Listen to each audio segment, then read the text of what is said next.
नमस्कार बच्चों, विद्या मंदिर हिंदी में आपका स्वागत है। बच्चों, मैंने अपनी पिछली वीडियो में आपको प्रतीप अलंकार के विषय में बताया था। देखिए, आज हम आपको रूपक अलंकार के विषय में बताते हैं। रूपक अलंकार की परिभाषा देखिए।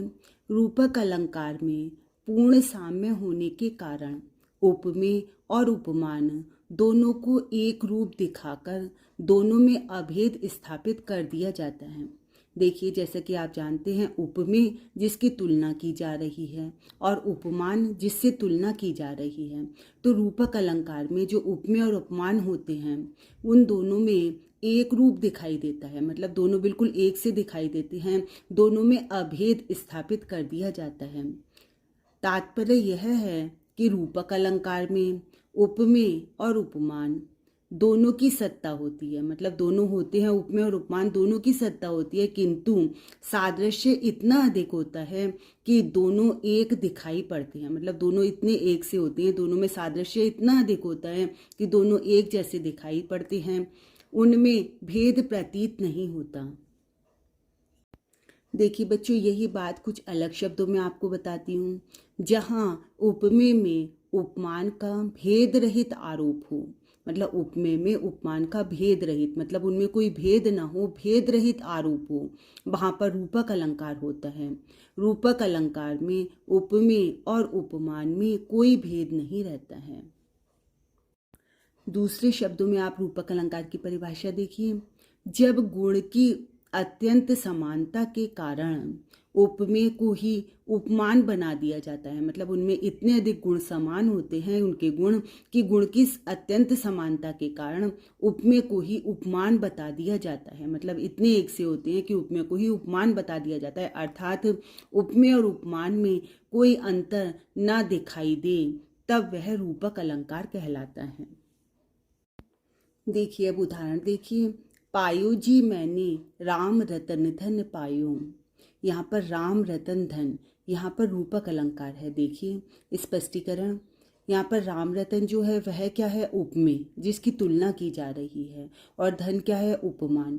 और राम रतन धन, इनमें कोई अंतर नहीं है, कोई भेद नहीं है, अतः यहाँ पर रूपक अलंकार है। स्पष्टीकरण देखिए। उपर्युक्त उदाहरण में राम रतन को ही धन बता दिया गया है। राम रतन उपमेय और धन उपमान है। यहाँ पर उपमेय राम रतन पर, उपमान धन का आरोप है, और दोनों में अभिन्नता है, मतलब दोनों में कोई भी अंतर नहीं है। राम रतन धन यह एक है, तो दोनों में कोई में अभिन्नता है, अतः यहाँ पर रूपक अलंकार है। चलिए अब आपको रूपक अलंकार के भेद बताते हैं। मुख्य रूप से रूपक अलंकार के 3 भेद हैं। नंबर 1 सांग रूपक अलंकार, दूसरा निरंग रूपक अलंकार और परंपरित रूपक अलंकार। देखिए, सांग रूपक अलंकार, हमने आपको पहला अलंकार बताया था सांग रूपक अलंकार, दूसरा बताया था निरंग रूपक अलंकार। सांग रूपक अलंकार में स अंग, अंगों के साथ, मतलब जिसमें उपमेय और उपमान के साथ अंग होते हैं, वो तो होता है सांग रूपक अलंकार। और निरंग में जो है उपमेय और उपमान होते हैं परंतु अंग नहीं होते हैं। देखिए सांग रूपक अलंकार की परिभाषा, जहाँ उपमेय के अंगों अथवा अवयवों पर उपमान के अंगों अथवा अवयवों का आरोप किया जाता है, वहां पर सांग रूपक अलंकार होता है। उदाहरण द्वारा इसे अच्छी प्रकार से समझिए। उदित उदय गिरि मंच पर रघुबर बाल पतंग, बिकसे संत सरोज सब हरखे लोचन भृंग। उदयगिरी मंच, उदयगिरी मंच अर्थात उदयगिरी जो पहाड़ है, पर्वत है, उदयगिरी पहाड़ जैसे मंच पर रघुबर बाल पतंग, रघुबर राम जैसे बाल पतंग, जो बाल सूर्य के उदित उदित होते ही बिकसे संत सरोज सब, सभी जो थे संत, सभी संतों के सरोज जो चेहरे रूपी जो कमल हैं वो बिकसे विकसित हो गए, खिल उठे।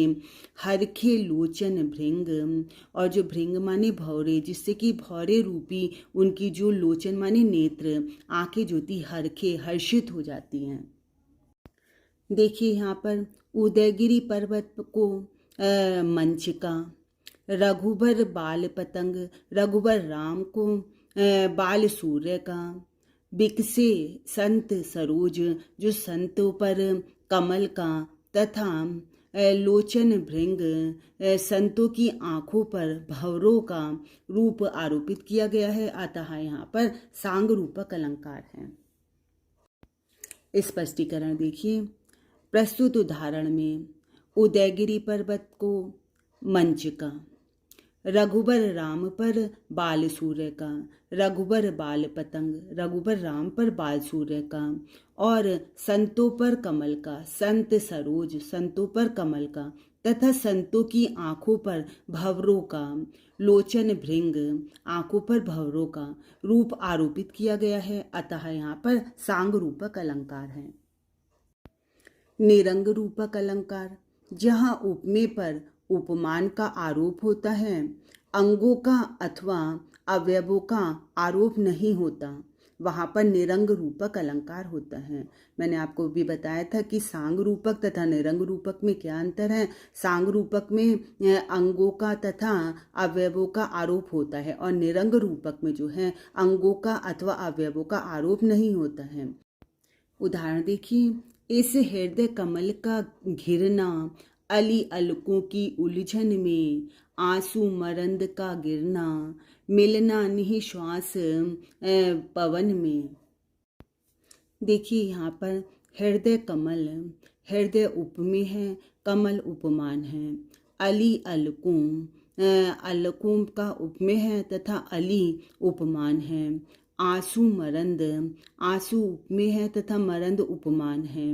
निःश्वास पवन, निःश्वास उपमेय है तथा पवन उपमान है। इनका आरोप किया गया है, मतलब उपमेय पर उपमान का आरोप किया गया है, अतः यहाँ पर निरंग रूपक अलंकार है। यहाँ पर आपको अंगों का अथवा अवयवों का आरोप नहीं दिखाई देता, केवल उपमेय पर उपमान का आरोप है, अतः यहाँ पर निरंग रूपक अलंकार है। परंपरित रूपक अलंकार, परिभाषा देखिए। अलंकार का वह रूप जिसमें उपमेय पर प्रयुक्त आरोप ही दूसरे आरोप का कारण होता है, उसे परंपरित रूपक अलंकार कहते हैं। उदाहरण देखिए। महिमा मृगी कौन सुकृति की, खल बच बिसिखी ना बाची। देखिए, कौन सुकृति, ऐसा कौन, सुकृति माने सज्जन या धार्मिक व्यक्ति, ऐसा कौन सज्जन या धार्मिक पुरुष है जिसकी महिमा मृगी, जिसकी मृग रूपी महिमा। खल माने दुष्ट, बच बिसिखी ना बाची, दुष्ट के बचन रूपी, बिसिखी माने वाणों से, ना बाची बच पाई। देखिए, प्रस्तुत पंक्तियों में महिमा पर मृग का आरोप, महिमा मृगी, सुकृति जो सज्जन पुरुष है उसकी महिमा मृगी, जो महिमा पर मृग का आरोप जो लगाया गया है वह खलबच विसिखी, जो दुष्ट व्यक्ति है उसके वचन पर वाण के आरोप के कारण लगाया गया है, अतः यहाँ पर परंपरित रूपक अलंकार है। परंपरित रूपक अलंकार का एक और उदाहरण देखिए। प्यासी मछली सी आंखें थी विकल रूप के जल में। देखिए यहाँ पर आंखें उपमेय हैं और मछली उपमान है, इधर रूप उपमेय है तथा जल उपमान है। तो यहाँ पर जो है यहाँ पर आँखों उपमेय पर मछली उपमान का आरोप रूप उपमेय पर जल उपमान के आरोप के कारण किया गया है, अतः यहाँ पर परंपरित रूपक अलंकार है। इन दोनों उदाहरणों से आपको अच्छी प्रकार समझ आ गया होगा कि परंपरित अलंकार में जो पहला आरोप होता है वह दूसरे आरोप का कारण होता है। बच्चों, मुझे उम्मीद है आपको रूपक अलंकार अच्छी प्रकार से समझ में आया होगा। मेरी वीडियोस देखते रहिए, लाइक और शेयर करते रहिए। धन्यवाद।